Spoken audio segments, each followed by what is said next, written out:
ಮುಖ್ಯಮಂತ್ರಿ ಸಿದ್ದರಾಮಯ್ಯನವರ ರಾಜಕೀಯ ಜೀವನವನ್ನು ನೋಡಿ ಅವ್ರು ಹೆಚ್ಚು ಕಡಿಮೆ ಶಾಸಕರಾದಾಗಿಂದನೂ ಕೂಡ ಅವರು ಅಧಿಕಾರ ಅನ್ನೋದು ಅವ್ರನ್ನ ಯಾವತ್ತೂ ಹುಡುಕೊಂಡೇ ಬರುತ್ತೆ.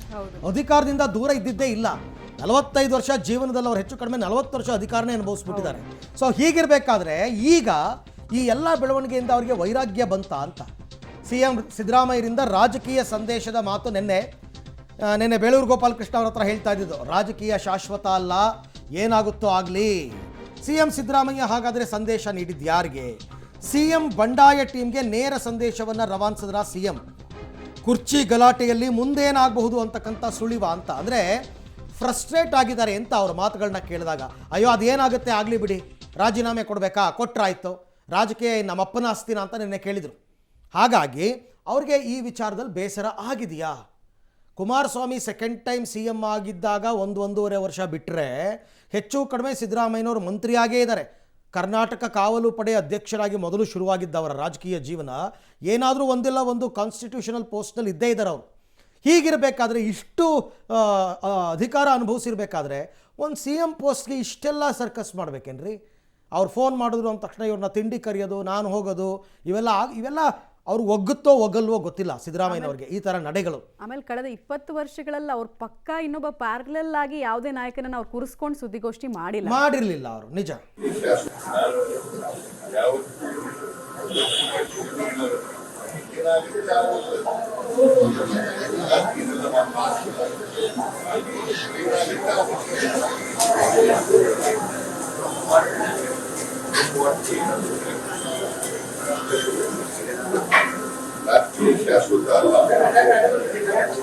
ಈ ಬಗ್ಗೆ ಮತ್ತಷ್ಟು ಮಾಹಿತಿ ನನ್ನ ಕೊಲೀಗ್ ಶ್ರೀನಿವಾಸ್ ಅವರಿಂದ ಪಡ್ಕೊಳ್ಳೋಣ. ಶ್ರೀನಿವಾಸ್, ಸಿದ್ದರಾಮಯ್ಯನವರ 45 ವರ್ಷ ರಾಜಕೀಯ ಜೀವನದಲ್ಲಿ 40 ವರ್ಷ ಹೆಚ್ಚು ಕಡಿಮೆ ಯಾವುದಾದ್ರೂ ಒಂದಲ್ಲ ಒಂದು ಕಾನ್ಸ್ಟಿಟ್ಯೂಷನಲ್ ಪೋಸ್ಟಲ್ಲಿದ್ದಾರೆ.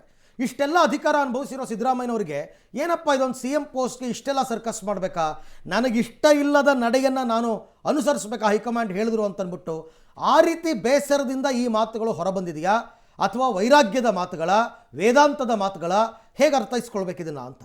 ಒಂದು ಅರವಿಂದ್, ಸಹಜವಾಗಿ ರಾಜ್ಯದಲ್ಲಿ ಆಗ್ತಿರುವಂತಹ ವಿದ್ಯಮಾನಗಳು, ಅದು ಎಸ್ಪೆಷಲಿ ಕುರ್ಚಿ ಗಲಾಟೆಗೆ ಸಂಬಂಧಪಟ್ಟಂತೆ ಸಿದ್ದರಾಮಯ್ಯರು ಸಹಜವಾಗಿ ಒಂದಿಷ್ಟು ಬೇಸರಗೊಂಡಿದ್ದಾರೆ ಅನ್ನುವಂಥದ್ದು ಮಾತ್ರ ಸತ್ಯ. ಯಾಕೆಂತಂದ್ರೆ ಅದು ಹೈಕಮಾಂಡ್ ಲೆವೆಲ್ ಅಲ್ಲೇ ಮಾತುಕತೆಗಳಾಗಬೇಕಾಗಿತ್ತು. ಆದ್ರೆ ಇದ್ಯಾವುದೂ ಆಗದೆ ನೇರವಾಗಿ DCM DK ಶಿವಕುಮಾರ್ ಅವರ ಬೆಂಬಲಿಗರು ದೆಹಲಿಗೆ ಹೋದ್ರು, ಅಲ್ಲಿ 2.5 ವರ್ಷದ ಅಗ್ರಿಮೆಂಟ್ ಆಗಿದೆ ಅನ್ನುವಂತಹ ರೀತಿಯಲ್ಲಿ ಬಂಡಾಯದ ಬಾವುಟಗಳನ್ನು ಆರಿಸಿದ್ರು. ಅದಾದ ನಂತರ ಹೈಕಮಾಂಡ್ ಮಧ್ಯಪ್ರವೇಶ ಮಾಡಿ ಯಾವುದೇ ಕ್ರಮಗಳನ್ನು ತೆಗೆದುಕೊಳ್ಳಿದ್ರೆ ನೀವು ಬ್ರೇಕ್ಫಾಸ್ಟ್ ಮೀಟಿಂಗ್ ಮಾಡಿ ಅನ್ನುವಂತಹ ಸಂದೇಶವನ್ನ ರವಾನೆ ಮಾಡ್ತು.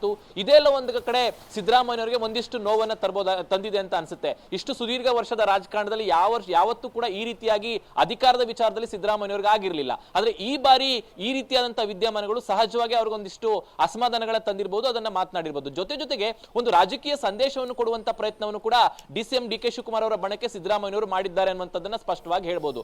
ರಾಜಕೀಯ ಯಾರಿಗೂ ಶಾಶ್ವತ ಅಲ್ಲ ಅನ್ನುವ ಮೂಲಕ ಏನಾದ್ರೂ ಪರವಾಗಿಲ್ಲ, ನಾನು ಎದುರಿಸ್ತೀನಿ ಅನ್ನುವಂತ ಸಂದೇಶವನ್ನು ಕೊಟ್ಟಿರೋದ್ರಿಂದ ಅಷ್ಟು ಸುಲಭವಾಗಿ ನಾನು ಅಧಿಕಾರವನ್ನ ತ್ಯಾಗ ಮಾಡೋದಿಲ್ಲ ಅನ್ನುವಂತ ಸಂದೇಶವನ್ನ ಸಿದ್ದರಾಮಯ್ಯನವರು ರವಾನೆ ಮಾಡಿದ್ದಾರೆ. ಯಾಕಂದ್ರೆ ಈ ರೀತಿಯಾದಂತಹ ಗೊಂದಲಗಳೆಲ್ಲ ಸೃಷ್ಟಿಗೆ ಕಾರಣ DK ಶಿವಕುಮಾರ್ ಅವರ ಬೆಂಬಲಿಗರು. ಹೈಕಮಾಂಡ್ ಹಂತದಲ್ಲೇ ಚರ್ಚೆ ಆಗಬೇಕಾಗಿತ್ತು, ಅದಾಗದೆ ಈ ರೀತಿ ದೊಡ್ಡ ಮಟ್ಟದಲ್ಲಿ ವಿವಾದಗಳನ್ನ ಸೃಷ್ಟಿ ಮಾಡಿದ್ರು, ಗೊಂದಲಗಳನ್ನ ಸೃಷ್ಟಿ ಮಾಡಿದ್ರು. ಹಾಗಾಗಿ ಸಿದ್ದರಾಮಯ್ಯನವರು ಕೂಡ ನಾನು ಸುಲಭವಾಗಿ ಬಿಟ್ಕೊಡೋದಿಲ್ಲ ಅನ್ನುವಂತ ಸಂದೇಶವನ್ನ ರವಾನೆ ಮಾಡದಂತೆ ಕಾಣಿದೆ. ಅಂತಿಮವಾಗಿ ಹೈಕಮಾಂಡ್ ಯಾವೆಲ್ಲ ನಿಲುವುಗಳನ್ನ ತೆಗೆದುಕೊಳ್ಳುತ್ತೋ ಅದರ ಮೇಲೆ ನಾನು ಬದ್ಧ ಅನ್ನುವಂತ ಮಾತುಗಳನ್ನ ಹೇಳಿರೋದ್ರಿಂದ ಹೈಕಮಾಂಡ್ ಅಂಗಳದಲ್ಲಿ ಇದೆಲ್ಲದಕ್ಕೂ ಕೂಡ ಒಂದು ಇತ್ಯರ್ಥ ಸಿಗ್ಬೇಕಾಗತ್ತೆ. Arvind, right, thank you Srinivas, ತಮ್ಮ ಎಲ್ಲ ಮಾಹಿತಿಗಾಗಿ ಧನ್ಯವಾದ. ಒಟ್ಟಾರೆ ನಾನೆಲ್ಲದಕ್ಕೂ ಸಿದ್ಧ ಅನ್ನೋ ಮೆಸೇಜನ್ನು ಸಿದ್ದರಾಮಯ್ಯನವರು ಪಾಸ್ ಮಾಡಿದ್ದಾರೆ. ರಾಜೀನಾಮೆ ಕೊಡಬೇಕು ಅಂದರೆ ಇಮಿಡಿಯೇಟಾಗಿ ಕೊಡ್ತೀನಿ ಅಂತ.